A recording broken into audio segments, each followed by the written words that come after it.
میرے نبی کریم علیہ الصلوۃ والسلام کی صفائی کا، نفاست کا، حضور کے حسن کا، ظاہری حسن کا جو اللہ نے دیا تھا، اس کا حال یہ ہے کہ رب فرماتا ہے والضحیٰ واللیل اذا سجا، محبوب تیرے چمکتے ہوئے چہرے کی بھی قسم ہو، اور جب اس کے گرد زلفیں چھا جاتی ہیں مجھے اس کی بھی قسم ہو۔ اور حضرت عبداللہ بن رواحہ نبی پاک کے صحابی ہیں، وہ فرماتے ہیں کہ حضور کوئی معجزہ نہ دکھاتے، نہ چاند توڑتے، نہ ڈوبا سورج موڑتے، نہ درختوں سے کلمہ پڑھواتے، کوئی معجزہ نہ دکھاتے، پھر بھی نبی پاک کا چہرہ اتنا خوبصورت تھا کہ لوگوں نے دیکھتے جانا تھا اور کلمہ پڑھتے جانا تھا۔ یہ حضور علیہ السلام کے ظاہری حسن کا حال تھا، لیکن اس کے باوجود اللہ کے محبوب آئینے کے سامنے کھڑے ہو کے کنگھی فرماتے تھے، تیل استعمال فرماتے تھے۔ اللہ کے محبوب علیہ السلام اپنے بالوں کے درمیان سے مانگ نکالتے تھے، آدھے بال ایک طرف ہوتے تھے، آدھے ایک طرف ہوتے تھے، اور صحابہ فرماتے ہیں کئی دفعہ حضور امامہ اتارتے تو ان بالوں کے بیچ جو خوشبو لگی ہوتی اس کا رنگ بھی ہم دیکھا کرتے۔ حضور صاف لباس پسند کرتے تھے۔ ایک شخص کو حضور نے دیکھا، اس نے میلے کچیلے کپڑے پہنے، تو حضور نے ٹھنڈی آہ بھری، فرمایا کاش یہ دھو کے کپڑے پہنتا۔ ایک شخص کو دیکھا بال بکھرے ہیں، کنگھی نہیں کی، تو حضور فرمانے لگے کاش یہ کنگھی کر لیتا۔ نفاست پسند آدمی پہ نا بوجھ بنتا ہے۔ جو آدمی، آپ کو پتہ ہے کہ امام شافعی تو فرماتے ہیں جمعے والے دن غسل کرنا واجب ہے، مت غسل نہ کرے تو جمعہ ہی نہیں ہوگا۔ اگرچہ ہمارے امام صاحب کے نزدیک سنت ہے۔ یہ سنت کب بنا؟ ایک دن نہ بہت سارے لوگ اپنے اپنے کام سے اٹھے مسجد میں آ گئے، مسجد نبوی میں۔ کوئی کسان تھا تو کھیت سے اٹھ کے آ گیا، کوئی مزدور تھا تو مزدوری سے اٹھ کے آ گیا۔ تو مسجد میں جب بہت سارے لوگ جمع ہوئے نا، تو بعض لوگوں کو دقت محسوس ہوئی، تو رسول کریم علیہ السلام نے فرمایا کتنا ہی اچھا ہو کہ تم جمعے والے دن نہا کے آیا کرو۔ بس وہ صحابہ کا مزاج ہمارے والا نہیں تھا کہ تفصیل بتائیں، حکمت بتائیں، ملے گا کیا، ثواب کتنا، نہ نہائے تو گناہ، یہ کوئی نہیں۔ حضور نے کہا کہ نہا کے آؤ تو کتنا ہی اچھا ہے۔ پھر کسی صحابی نے کبھی بھی بغیر غسل کیے جمعہ ادا ہی نہیں کیا، کسی نے بغیر غسل کے کبھی جمعہ ادا ہی نہیں کیا نا۔ اسلام بڑا خوبصورت دین ہے۔ حضور نے فرمایا جو کچا پیاز کھائے وہ مسجد نہ آئے، پہلے مسواک کرے، دانت صاف کرے، پھر آئے۔ نبی پاک صلی اللہ علیہ وسلم نے فرمایا جو کچی مولی کھائے مسجد نہ آئے۔ مولی کھانا جائز ہے، پیاز کھانا جائز ہے، لیکن منہ سے بدبو آتی ہے۔ نبی پاک علیہ السلام کا ظاہری حسن کیا بات ہے۔ میلاد مبارکہ میں نبی پاک علیہ السلام کی جو چیز بڑی کھل کے واضح آتی ہوتی ہے وہ رسول اللہ کا حسن و جمال ہے۔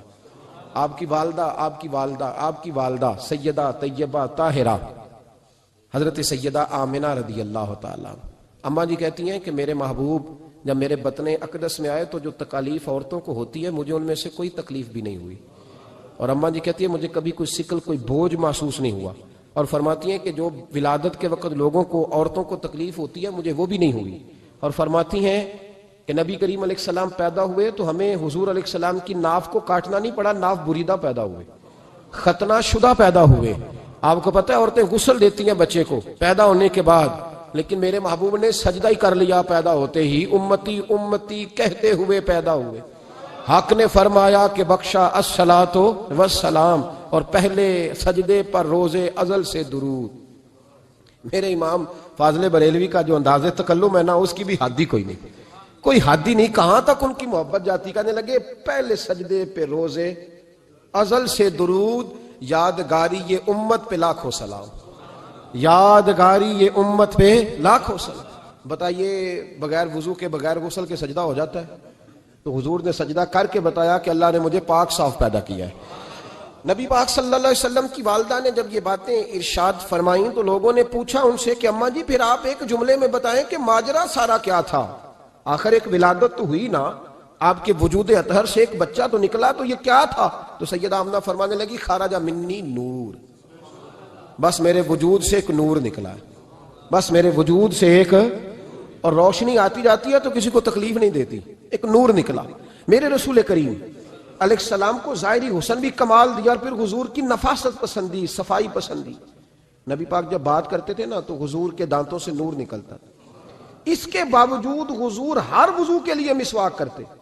میں نے ہر نماز کے لیے نہیں کہا، میں اپنے لفظوں کا ذمہ دار ہوں۔ کس کے لیے بولے آپ حضرات؟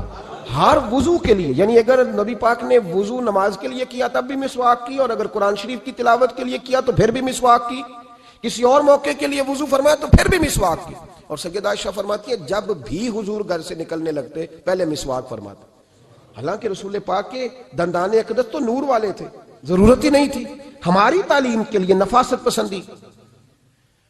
ایک بات میں نے شروع کرنی ہے پر آپ نے ناراض نہیں ہونا، پہلے وعدہ کر لیں. جڑے نہیں بولے انہوں نے کی ارادہ ہے ہو جانا ہے. چلو ہو جائے کوئی گل نہیں، خیر ہے، ہو جائیں آپ ناراض. نبی پاک نے بڑی مونچھیں نہیں پسند کی، حضور کو اچھی نہیں لگتی تھی. ایک بات پوچھتا ہوں آپ سے، یہ درد دل ہے میرا اور صرف سمجھانے کے لیے عرض کر رہا ہوں، کوئی تنقید نہیں. اللہ تعالیٰ مجھے نیت کا وضو عطا کرے. ایک بات بتانا، اگر بہو کھانا پکا کے لائے اور سالن سے بال نکل آئے تو پھر اس کا کیا حال ہوتا ہے؟ کئی تو بوڑھے پلیٹ اٹھا کے دیوار میں مارتے ہیں، ایسا ہی ہوتا ہے نا. یہ کیا ہے؟ اور اگر کبھی روٹی سے نکل آئے تو بیوی صاحبہ کا کیا حال ہوتا ہے؟ یہ کوئی طریقہ ہے کھانا پکانے کا؟ اور اللہ تعالیٰ معاف کرے، اگر کبھی ہوٹل میں چلے جائیں امیر لوگ 15,000 کا ڈنر کرنے، تو وہاں کسی سالن کی پلیٹ سے بال نکل آئے تو پھر تو پیسے کیا دینے ہیں، پھر تو ان کو اور جرمانہ ہو جاتا ہے.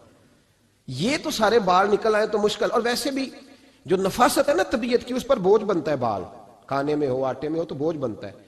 تو بڑی مونچھوں والا دوست بھائی بزرگ جب پانی پیے گا تو بال پانی میں جائیں گے کہ نہیں جائیں گے؟ حکیم اور ڈاکٹر کہتے ہیں کہ کینسر کے مرض کا خطرہ ہے. اب باقی بھی راضی نہ ہو. حضور نے بڑی مونچھیں بھی پسند نہیں کی اور چھوٹی داڑھی بھی پسند نہیں کی. حضور نے فرمایا داڑیاں بڑھاؤ، مونچھوں کو پست کرو، مشرکین کی مخالفت کرو. اور ایک مقام پہ رسول پاک علیہ السلام نے یہاں تک فرمایا کہ جو مونچھیں پست نہیں کرتا وہ ہم میں سے ہے ہی نہیں. اتنے سخت لفظ. ایک صحابی تھے، آپ یقین کریں نا، کئی دفعہ دوستوں کو کہنا پڑتا ہے اور کئی دفعہ نا مجھے محسوس ہوتا ہے کہ یار ہم روز ہی کہتے ہیں، لیکن کہتے پتہ کیوں ہے؟ کہ بوجھ بنتا ہے وہ بندہ جو اس طرح کی تباہ کے ساتھ آتا ہے، جو حضور نے پسند نہیں کیا. ایک شخص نبی پاک کے سامنے آیا، قاضی عبد الدائم دائم صاحب نے لکھا ہے، بڑی خوبصورت بات لکھی ہے. کہنے لگے حضور کے سامنے وہ اکثر آیا کرتا تھا تو مونچھیں بڑی تھی، حالانکہ داڑھی بھی بڑی تھی، مونچھیں بھی بڑی تھی. 2-4 دفعہ حضور نے باتوں باتوں میں تحت اللفظ سمجھایا. کچھ بندے نہیں سمجھتے. تحت اللفظ سمجھاؤ یا بڑا کھول کھول کے سمجھاؤ پر بات سمجھنے کو تیار نہیں ہوتے. پتہ نہیں کیا ایسا حسن ہے بھئی، جو حسن نبی پاک نے پسند نہیں کیا وہ کبھی حسن ہو سکتا ہے، کبھی خوبصورتی ہو سکتی ہے. وہ کسی کا ذاتی کلچر تو ہو سکتا ہے پر دین کی تہذیب نہیں. نبی کریم علیہ السلام نے کئی دفعہ سمجھایا تو ان کی سمجھ میں بات نہ آئی. ایک دن وہ بیٹھے ہوئے تو حضور نے ایک صحابی سے فرمایا کینچی لاؤ. کہنے لگے میں سمجھ گیا کہ میرے ساتھ کچھ ہونے لگا ہے. ساتھ ہی حضور نے فرمایا ایک مسواک بھی لانا. کہنے لگے میں نے کہا بچت ہو گئی، میرے تو دانت صاف ہے. تو یہ شاید اس کی بات ہونے لگی ہے جس کے دانت بھی ٹھیک نہیں. دونوں چیزیں جب آ گئی نا تو حضور اٹھے اور نبی پاک نے مسواک ان کے ہونٹوں پہ رکھی. اسی سے آبی ہونٹوں کے اوپر مسواک رکھ کے تو اوپر سے حضور نے مونچھیں کاٹ لی. فرمایا یہ نہ ایسا کرو، یہ چیز مجھے پسند نہیں ہے.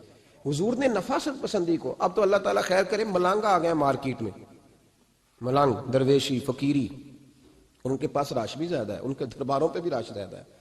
جی کہتے ہیں حضرت صاحب درویش آدمی ہے. بھئی روٹی تو پورے ٹائم پہ کھاتا ہے، مونچھیں کٹوانے میں ہی درویش ہو گیا ہے. نہ بال کٹواتا ہے نہ مونچھیں کٹواتا ہے. یہ گرو نانک کی تعلیمات ہیں، یہ نبی پاک کی تعلیم نہیں. وجود کا کوئی بال نہ کٹوانا یہ سکھوں کا طریقہ ہے. مسلمانوں کا یہ انداز، یہ کدھر کی فقیری ہے؟ دین کوئی غلاظتوں والا ہے معاذ اللہ، کہ بابا کپڑے نہیں بدلتا، بابا غسل نہیں کرتا، بابا بال نہیں کٹواتا. بابا ہے پاگل ہے. قطعی طور پر کوئی فقیری نہیں. فقیری صرف وہ ہے جو میرے نبی نے کیا ہے صلی اللہ تعالی. اس منبر پر بیٹھنا فقیری ہے چونکہ حضور ہر جمعے بیٹھا کرتے تھے. مصلی پہ نماز پڑھانا فقیری ہے چونکہ حضور ہر جمعے ہر 5 نمازوں کی حضور امامت فرماتے تھے. دین کی تبلیغ کرنا فقیری ہے جو میرے نبی پاک کیا کرتے. خلاف پیغمبر کسے راہ گزیر، وہ فقیری نہیں، وہ تماش بھی نہیں ہے، لوٹنے کا طریقہ ہے. اس کے علاوہ کوئی سٹائل نہیں. فقیری صرف وہ ہے جو رستہ میرے رسول پاک نے ہمیں عطا فرمایا، اس سے ہٹ کر کوئی فقر نہیں. میری بات کی سمجھ آ گئی آپ حضرات کو؟ نبی پاک علیہ الصلوۃ والسلام صاف لباس، اچھے کپڑے، اجلا انداز.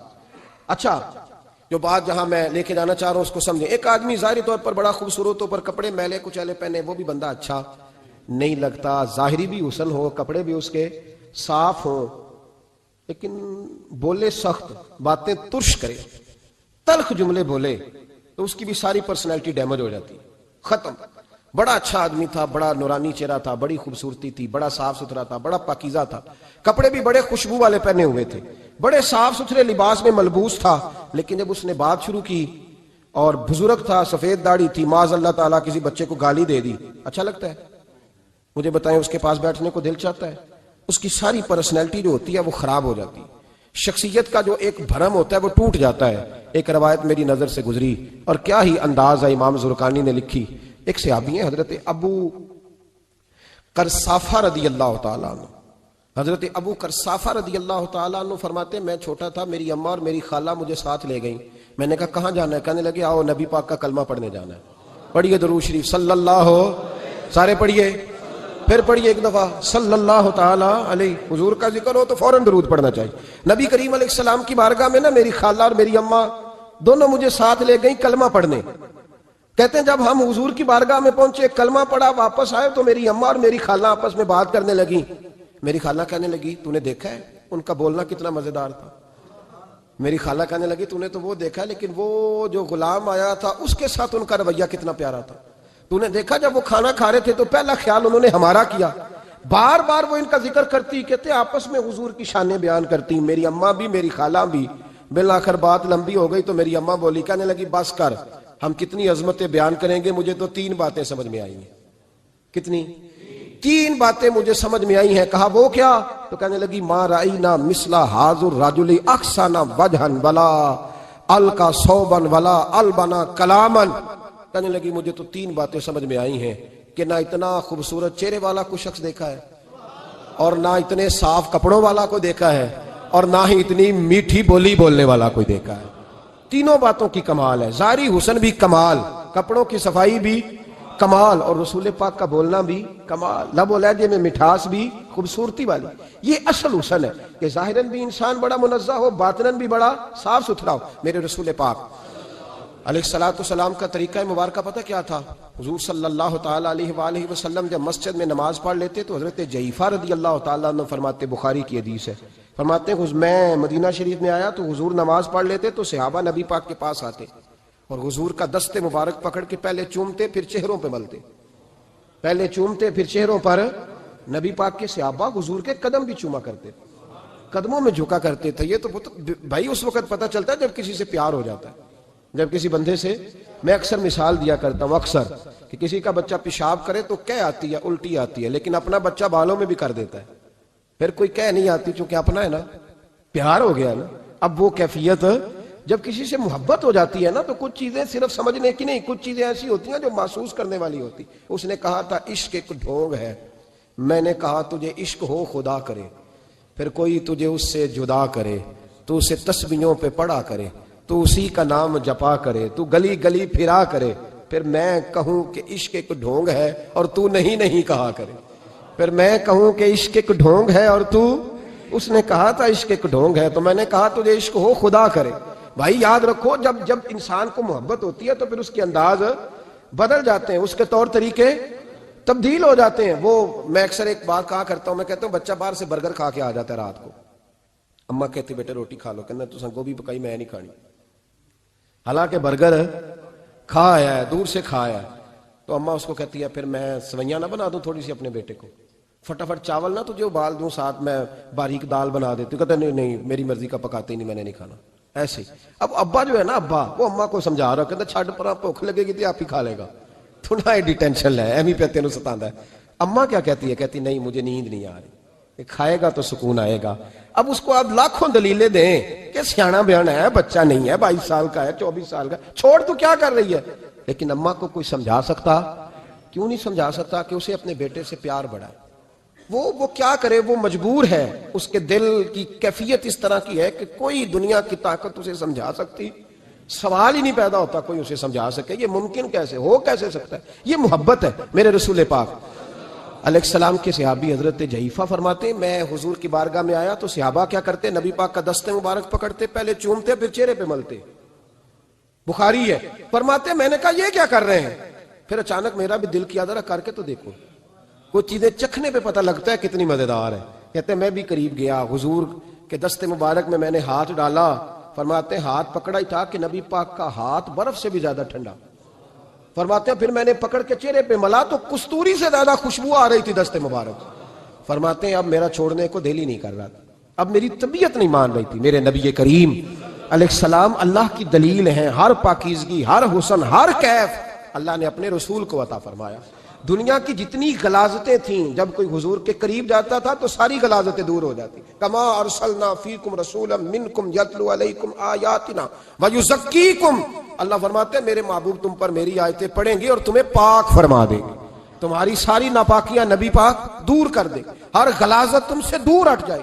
ایک صحابی ہیں حضرت شیبہ بن عثمان رضی اللہ تعالی عنہ، وہ کہتے ہیں میرے والد کو اور میرے چچا کو مسلمانوں نے احد میں قتل کر دیا، میرے دل میں بڑا غصہ تھا، بڑا جلال تھا کہ کبھی مجھے موقع ملے تو میں بدلہ لوں گا۔ کہتے ہیں فتح مکہ کے بعد نبی پاک علیہ السلام حوازن کی جنگ کے لیے نکلے، مجھے پتا چلا حضور جا رہے ہیں، تو میرے اندر شعلے بھڑک رہے تھے انتقام کے۔ روز میں منصوبہ بندی کرتا، پلاننگ کرتا کہ کسی طریقے سے میں ان تک پہنچوں گا اور بدلہ لوں گا۔ کہتے ہیں نبی کریم علیہ السلام نا حوازن کے لیے پہنچ چکے تھے، فرماتے میں بھی جنگ میں جا کے شریک ہو گیا، اور میں نے طریقہ اس طرح کا اختیار کیا کہ کسی طریقے میں حضور تک پہنچ جاؤں۔ سمجھ آ رہی ہے میری بات کی؟ نبی کریم علیہ السلام تک کسی طریقے پہنچ جاؤں۔ فرماتے ہیں لڑتے لڑتے، لڑائی کے دو طریقے ہوتے تھے، کبھی تو ایسے ہوتا تھا کہ ایک دو آدمی مل کے آپس میں لڑتے تھے، پھر گمسان کا رن پڑتا تھا، گھمبیر ہو جاتی تھی جنگ، سمجھ نہیں آتی تھی تیر کہاں سے آیا، نیزہ کہاں سے آیا۔ فرماتے جب گمسان کا رن پڑا نا، مجھے موقع مل گیا، میں حضور کے قریب پہنچ گیا۔ حضرت شیبہ بن عثمان رضی اللہ تعالیٰ عنہ کہتے جب میں پہنچ گیا تو میں نے نا دیکھا کہ اب حضور کے قریب لوگ نہیں ہیں۔ فرماتے میں نے نا فوراً تلوار اٹھائی، تلوار اٹھا کے میں حضور کو معاذ اللہ شہید کرنے ہی لگا تھا کہ ایک نور چمکا حضور کے سامنے۔ پڑھیے درود صلی اللہ علیہ وسلم۔ کہتے ہیں ایک نور چمکا، اتنی تیزی تھی اس نور میں کہ میری آنکھیں بند ہو گئی، میرے ہاتھ سے تلوار گر گئی، آنکھیں چندھیا گئی میری۔ فرماتے تلوار میرے ہاتھ سے چھوٹ گئی۔ اب جب وہ روشنی مدم ہوئی نا تو میں نے دیکھا نبی پاک سامنے کھڑے مسکرا رہے ہیں۔ میں نے کر دیا، آپ نے سن لی، ذرا دیکھو تو صحیح، جو تلوار لہرائے اسے دیکھ کے بھی کبھی کو مسکرایا ہے؟ جس نے تلوار ہی لہرا دی، جو شہید کرنے ہی لگا تھا، پہنچ گیا تھا۔ لیکن یہ اخلاق میرے رسول پاک کا ہے صلی اللہ اعلیٰ حضرت فاضل بریلوی کا ایک شعر میں نے پڑھا۔ کئی کچھ چیزیں ایسی ہوتی ہیں جو بس نا وہ آتی تو سامنے ہیں، لیکن وہ اتنا لطف دے جاتی ہیں کہ ٹھنڈا ہو جاتا ہے مزاج۔ رات کو میں شعر پڑھ رہا تھا اعلیٰ حضرت کا فاضل بریلوی رحمت، اور میں نے شعر پڑھا تو مجھے اچھا لگا سنانا۔ ایک دوست کو میں نے فون کیا، میں نے کہا یار ذرا شعر تو سن لے، یہ پہلی دفعہ نظر سے گزرا ہے، ابھی سیدھا سادہ لیکن روح تک اتر گیا۔ اعلیٰ حضرت فرمانے لگے نبی پاک کے بارے میں، فرمانے لگے سیدھی سیدھی روش پر کروڑوں درود، سیدھی سیدھی روش پر، بالکل سیدھی ہے حضور کی باتیں، کسی پیچیدگی کی ضرورت نہیں۔ کہنے لگے سیدھی سیدھی روش پر کروڑوں درود، سادی سادی طبیعت پہ لاکھوں سلام، سادی سادی طبیعت پہ سیدھی سیدھی روش پر کروڑوں درود، اور سادی سادی طبیعت پہ لاکھوں سلام۔ میرے نبی کریم صلی اللہ علیہ وسلم مجھے دیکھ کے مسکرائے، اور فرمایا جب حضور مسکرائے نا تو میں نبی کریم علیہ السلام کو دیکھ کے حیران ہوا کہ میں نے تلوار تانی تھی اور حضور نے مسکرانا شروع کیا۔ فرماتے اب حضور نے مجھے بلایا، آواز کے ساتھ نہیں بلایا، حضور نے اشارہ کیا یوں کر کے، فرمایا ادھر آؤ نا۔ فرماتے مجھے اب یہ بھی سمجھ نہیں آئی کہ کس نے مجھے اٹھا کے حضور کے قریب کر دیا۔ فرماتے میں نبی کریم کے قریب گیا تو حضور نے میرے دل پر 3 تھپکیاں دی۔ ایک تھپڑ ہوتا ہے، ایک تھپکی ہوتی ہے، پتہ ہے نا فرق کا؟ ایک تھپڑ کو مارے تو جلال آتا ہے اور تھپکی دے تو پیار آتا ہے۔ کہتے ہیں حضور نے 3 تھپکیاں دی اور دی بھی میرے دل پر، 1 پھر 2 پھر 3۔ کہتے ہیں پہلی تھپکی دی تو میرے اندر سے کفر نکل گیا، دوسری تھپکی دی تو میرے اندر ایمان داخل ہو گیا، اور تیسری تھپکی جب نبی پاک علیہ السلام نے دی تو مجھے ہر چیز سے بڑھ کر رسول اللہ سے پیار ہو گیا، محبت ہو گئی نبی کریم سے۔ آپ فرماتے ہیں اب حضور نے نا فوراً میرے ہاتھ میں تلوار تھمائی، فرمایا پہلے تو ہمارے خلاف لڑ رہا تھا، تلوار پکڑ، اب ہماری طرف سے لڑ، تلوار پکڑ اور لڑ۔ آپ فرماتے ہیں میں اتنا لڑا کہ جو حضور کا دشمن سامنے آتا میں گلا کاٹ دیتا، جو آتا میں اس کے ٹکڑے کر دیتا۔ فرماتے ہیں پہلے میں باپ کا بدلہ لینے آیا تھا، اور اب میرا یہ حال ہے کہ اگر میرا باپ بھی سامنے آئے گا تو میں اس کا بھی گلا کاٹ دوں گا، لیکن حضور کے قریب کسی کو جانے نہیں دوں گا۔ حضرت شیبہ بن عثمان کہتے ہیں جنگ ختم ہو گئی، حضور خیمے میں گئے، میں بھی گیا۔ اب نبی پاک لوگوں سے باتیں کر رہے ہیں، حضور لوگوں سے باتیں کر رہے ہیں، میں ایک کونے میں بیٹھا سوچ رہا ہوں کہ میں تو بدلہ لینے آیا تھا، یہ میرے ساتھ ہوا کیا؟ حضور لوگوں سے باتیں کرتے جا رہے ہیں، میں سوچتا جا رہا ہوں کہ میں تو انتقام لینے آیا، یہ کیا معاملہ ہوا؟ کہتے محبوب نے اچانک میری طرف نظر اٹھائی اور فرمانے لگے شیبہ ایک ارادہ تو نے کیا تھا جو غلط تھا، اور ایک ارادہ میرے رب نے کیا ہے اور تیرے اوپر فضل فرما دیا ہے۔ فرماتے حضور نے اب مجھ سے فرمایا کوئی خواہش ہو تو بتاؤ، مانگ لو کچھ مانگنا ہے تو۔ میں نے عرض کی یا رسول اللہ میری بخشش کی دعا کر دیں، بڑا میرا خوفناک ماضی ہے، میں اسلام کا بڑا دشمن رہا ہوں، حضور دعا کر دیں یاد ماضی عذاب ہے یا رب، چھین لے مجھ سے حافظہ میرا، یا رسول اللہ بڑے گناہ ہیں میرے، دعا کر دیں۔ کہتے میں نے دعا کے لیے کہا اور حضور پھر دوسرے لوگوں سے باتیں کرنے لگے، کبھی اس سے کبھی اس سے کبھی اس سے۔ میں سوچنے لگا کہ میری بات کا کوئی جواب ہی نہیں آیا۔ جب تو 3 بار میں نے سوچا تو میرے کریم نے پھر توجہ میری جانب کی اور فرمایا تو نے بخشش کی دعا کا کہا تھا، میں نے سن لیا ہے، رب کریم نے تیری بخشش فرما دی ہے، اللہ نے تجھے بخش دیا ہے، تیری خطائیں رب کریم نے معاف کر دی۔ نبی پاک کے دست مبارک کی برکت، رسول پاک۔ ایک صحابی تھے حضرت فرقد ان کا نام تھا رضی اللہ تعالی۔ پہلے نا میں جب گفتگو کیا کرتا تھا نا تو میں صحابہ کا نام نہیں لیتا تھا، میں کہتا تھا ایک صحابی فرماتے ہیں، چونکہ صحابہ کے نام مشکل تھے، لوگوں کو یاد نہیں رہتے۔ ایک دن میرے دل میں خیال آیا کہ نام لیں گے نہیں تو انہیں آئیں گے کیسے، چلو خود کسی کو یاد ہو جائے گا، تو مجھے اچھا لگا۔ پچھلی دفعہ میں نے حضرت سعد بن ناجیہ کا نام لیا تو مجھ سے میرے دوستوں نے کہا ذرا لکھ کے دیں کیا نام تھا۔ مجھے خوشی ہوئی کہ یار اگر یہ لفظ کہے جائیں گے تو لوگوں کو دلچسپی ہوگی۔ حضرت فرقد ایک صحابی تھے، اور یہ وہ صحابی ہیں جنہوں نے حضرت عمر کے زمانے میں موصل کا علاقہ فتح کیا تھا، بڑے دلیر تھے، ان کی 4 بیویاں تھیں۔ وہ کہتے ہیں جب بھی یہ گھر میں آتے تو خوشبو اتنی اعلیٰ لگا کے آتے کہ ہم حیران ہو جاتی۔ عورتیں زیادہ تیاری کرتی ہیں نا مردوں سے کہ نہیں؟ کیا آج کل مرد زیادہ کرتے ہیں؟ چلو میں درد چھوڑو، میں اپنی اصلاح کرنا، تسی دوواں گلاں تے انجن کیتا ہے، اب پتہ نہیں سچ کیا ہے، کون زیادہ تیاری کرتا ہے؟ چلو بیٹھے جو مرد نے، ویسے میرے پاس جو اخباری تراشے ہیں ان میں یہ لکھا ہے کہ آج کل مردوں کے میک اپ پہ زیادہ خرچ آنے لگا ہے، یہ تحقیقی رپورٹ ہے۔ اور پاکستان میں سب سے زیادہ جو اخراجات ہیں وہ میک اپ کے سامان کے ہیں۔ پہلے لڑکیاں بیوٹی پارلر جاتی تھی، اب لڑکے بھی جاتے ہیں۔ پہلے صرف دلہن جاتی تھی، اب سارا خاندان جاتا ہے۔ اللہ تعالیٰ معاف کرے۔ اس کے باوجود بڑی غربت ہے ملک میں، پریشانی بھی بڑی ہے، اس کے علاوہ ہمیں غریبوں کا درد ہے، اس کے باوجود ہم لوگوں کی مدد کرنا چاہتے ہیں۔ پتہ نہیں کیا ترجمہ کیا ہم نے غریب پروری کا، کیا معنی بنایا، اللہ ہی بہتر جانتا ہے کہ وہ چیزیں جن کی بالکل حاجت نہیں، بالکل ضرورت نہیں، ان پر لاکھوں لٹا کے کہتے ہیں وہ دیکھو بیچارے کو روٹی نہیں مل رہی۔ تو بھائی آپ مہربانی کرتے خالی کنگھی کر لیتے، باقی پیسے غریب کو دے دیتے۔ لیکن چلے معیار ہے نا ہمارا اپنا معیار ہے، اس پر میں جاتا نہیں، بات نہیں کرتا۔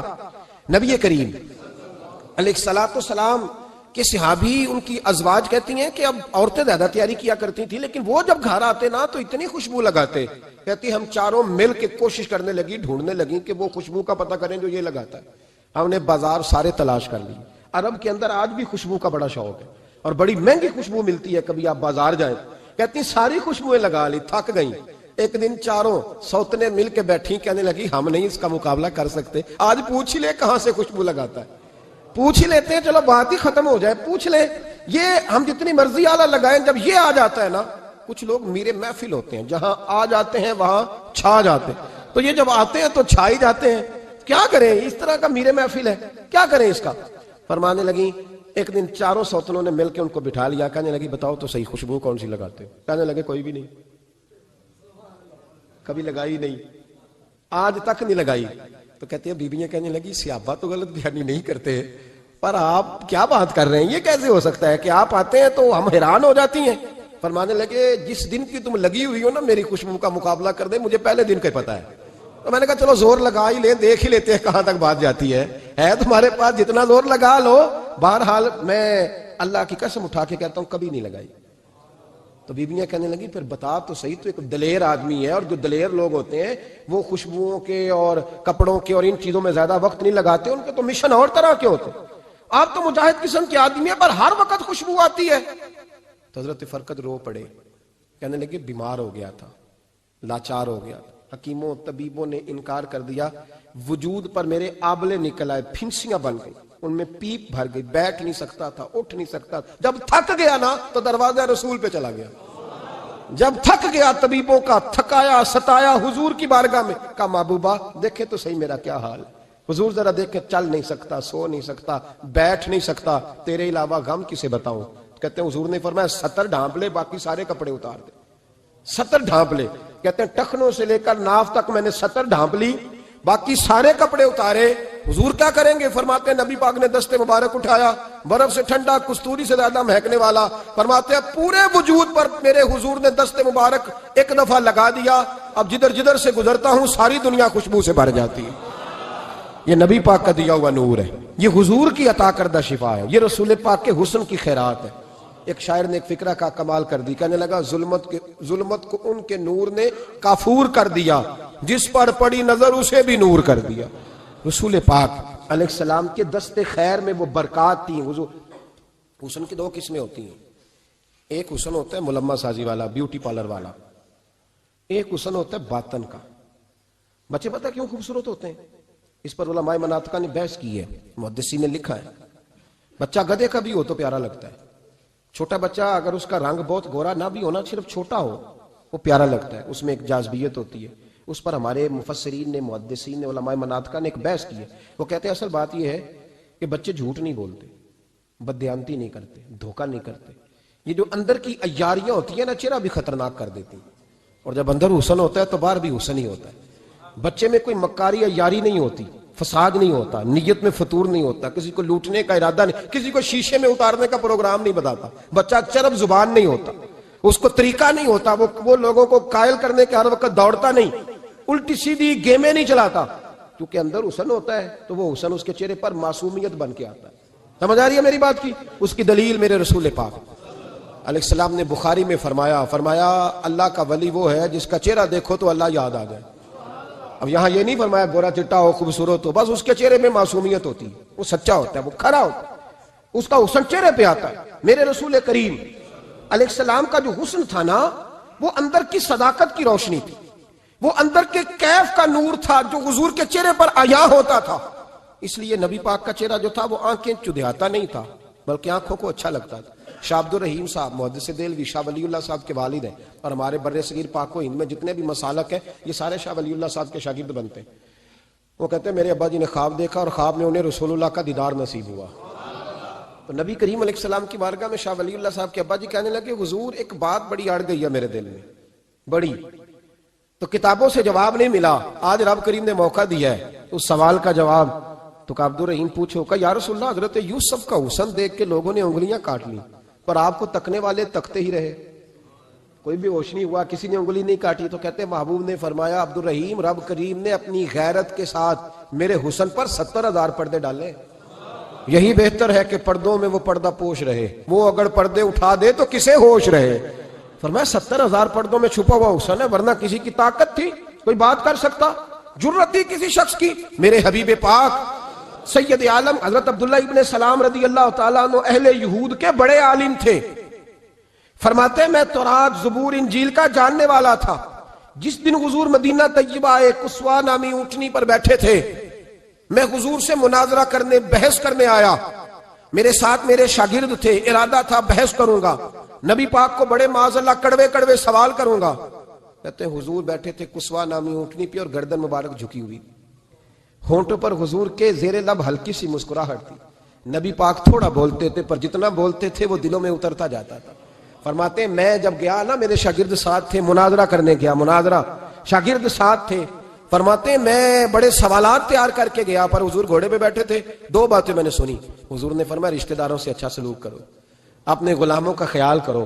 کہتے ہیں وہ شاگرد مجھے دھکے دینے لگے، کہنے لگے چلو استاد جی آگے ہو، کرو سوال، چلو نا آگے بڑھو نا آگے۔ یہ کئی دفعہ نعرے لگانے والے بھی مروا دیتے ہیں نا، چلو نا چلو آگے، چلو بڑھو آگے، کرو بات، آؤ نا۔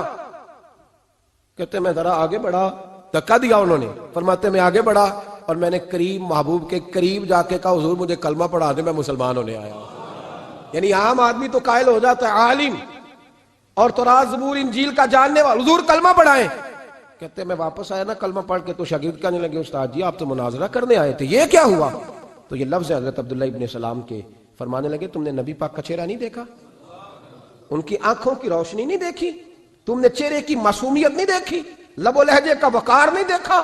کتنے دنوں کے تھکے ماندے آج وہ مدینے پہنچے، پر ان کے لب و لہجے میں کوئی اکتاہٹ، کوئی تھکاوٹ، کوئی لفظوں میں جھول تم نے دیکھا ہے؟ فرمانے لگے جس کا اس طرح کا چہرہ ہوتا ہے وہ جھوٹا نہیں سچا ہوا کرتا ہے۔ میرے نبی پاک علیہ السلام کے غلام حضرت طارق بن عبداللہ رضی اللہ تعالیٰ عنہ فرماتے ہیں کلمہ پڑھنے سے پہلے ایک دفعہ ہمارا سارا قبیلہ تجارت کے لیے نکلا تھا، اور اس وقت منظر یہ ہوتا تھا کہ ہم اپنی عورتوں کو بھی ساتھ لے جاتے تھے، 6 مہینے سفر کرنا ہوتا تھا، اونٹ گھوڑے ہم بیچا کرتے تھے، عورتیں بھی ساتھ رہتی، کھاتے بھی پکاتے بھی۔ کہتے ہیں ایک سفر سے ہم واپس آ رہے تھے تو مدینے کے باہر صحرا میں ہم نے پڑاؤ کیا، اکیلے رسول پاک صلی اللہ، پھر ایک دفعہ پڑھیے گا، ایک دفعہ پھر کہیے گا صلی اللہ تعالی علیہ وسلم. کہتے ہیں نبی پاک تنے تنہا اکیلے حضور نہ سیر کرتے کرتے کرتے کرتے ہمارے قافلے کے پاس سے گزرے, خیمے لگے تھے, پڑاؤ کیا, محبوب تشریف لے آئے. کہتے ہیں حضور سید عالم صلی اللہ تعالی وسلم تشریف لائے. کوئی قبیلے میں سے قافلے میں سے حضور کو جانتا نہیں تھا. ایک سرخ رنگ کا اونٹ تھا ہمارے سردار کا جو بکنے سے رہ گیا تھا, بڑا خوبصورت. کہتے ہیں نبی پاک کو پسند آ گیا. حضور پوچھنے لگے تم کون ہو؟ کہا جی مسافر ہے. کہاں سے آئے ہو؟ فلاں جگہ سے آئے ہیں. کس لیے آئے ہو؟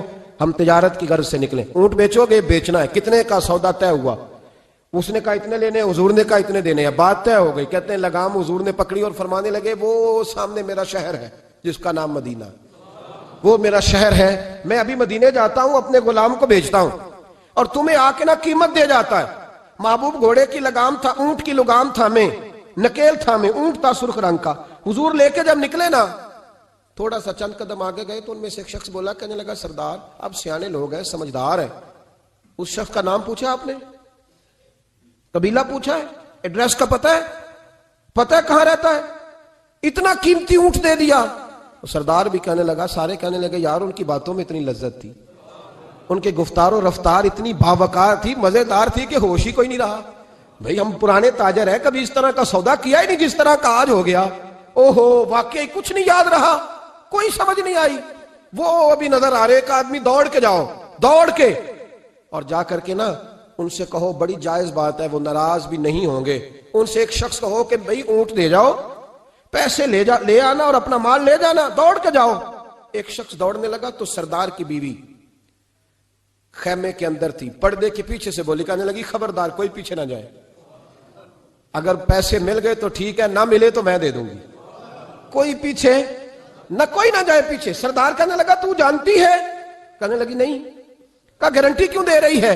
تو کہنے لگی تم نے ان کا چہرہ نہیں دیکھا, تم تو سودے کر رہے تھے, میں پردے کے پیچھے سے دیکھ رہی تھی. پیر مہر علی شاہ صاحب کو کسی نے کہا تھا نبی پاک کا حلیہ بیان کرے, بتائیں حضور کے کان مبارک کیسے تھے, آنکھیں کیسی تھی, ناک مبارک کیسی تھی, بینی مبارک کیسی تھی. تو پیر مہر علی شاہ صاحب کہنے لگے کوئی مثل نہیں ڈھولن دی. کہنے لگے مجھ سے نہیں بیان ہوتا حضور کا حلیہ, کوئی مثل نہیں ڈھولن دی, تو چپ کر مہر علی, ایتھے جا نہیں ہوں بولن دی, بس کر, تو بیان کر سکتا ہے اتنی طاقت. اعلیٰ حضرت نے کہا لم یاتی نذیر کفی ناظرین مثلے تو نشد, پیدا جانا. کہا حضور مثال تو تب آپ کی بنے گی نا, کوئی آپ کی طرح کا پیدا تو ہوگا, تب بھی مثال بنے گی, تو جب ہوا ہی نہیں تو مثال کیسے بنے گی. کہنے لگی کوئی نہ جائے, نہ پیسے آئے تو میں دے دوں گی. میں تو پردے کے پیچھے سے دیکھ رہی تھی, ان کے چہرے کا وقار دیکھا, ان کی آنکھوں کی روشنی دیکھی, ان کے لفظوں کا حسن دیکھا. تم 50 باتیں کرتے تھے, وہ ایک جواب دیتے تھے اور گنے چنے لفظ بولتے تھے. ان کی سادگی کا وقار دیکھا, جانے دو, نہ پیسے آئے تو میں دوں گی. کہتے ہیں حضور گئے, تھوڑی دیر کے بعد ایک کالے رنگ کا حبشی غلام آیا, پیسے بھی پکڑے اور اپنی چادر میں نا کھجورے باندھ کے تو پیچھے ڈالی ہوئی. وہ دیہاتی لوگ پیچھے نہیں ڈال لیتے, کھجورے ڈال کے پیچھے. کہتے ہیں وہ آئے اور ان کے آنے کا انداز بھی بڑا نرالا تھا. کہتے ہیں وہ جھومتے جھومتے اللہ کا ذکر کرتے, اللہ الصمد کرتے پہنچ گئے اور آگے کہنے لگے تم سے میرے نبی نے اونٹ خریدا, تم سے؟ کہا ہم سے خریدا ہے. کہنے لگے یہ تمہارے پیسے, اور پھر چادر کھول کے صحرا پہ بچھا دی. کہنے لگے یہ تمہارے پیسے اور کھجورے کھاؤ, میرے نبی نے تحفہ بھیجا ہے, کھاؤ حضور نے تحفہ بھیجا ہے.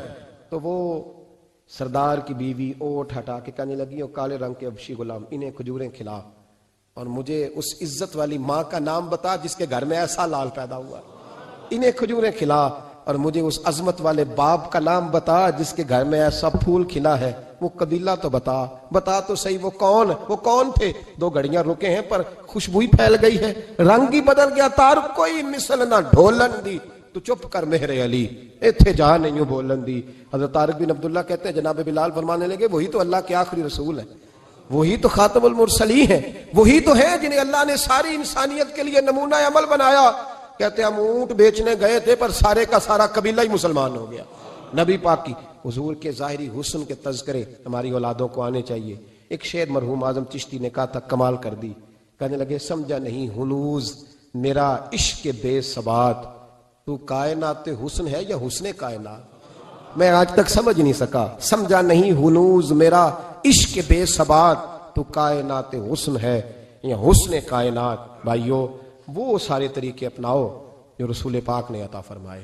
حسن بھی نبی پاک کے طریقوں میں ہے، پاکیزگی بھی نبی پاک کے طریقوں میں ہے، بقا بھی حضور کے. اور جو چاہتا ہے نا دنیا میں سب سے خوبصورت بن جائے، نظر آئے اور اس کی خوشبو سے لوگوں کے دل ٹھنڈے ہوں، وہی طریقہ اپنائے جو میرے نبی نے عطا کیا ہے. آخر دعوانا ان الحمدللہ رب العالمین.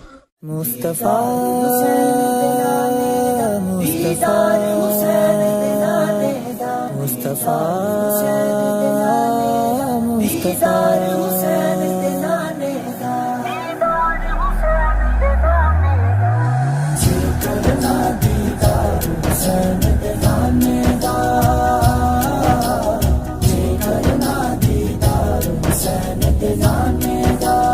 ہو جائے عاشق یار حسین دے نانے دا.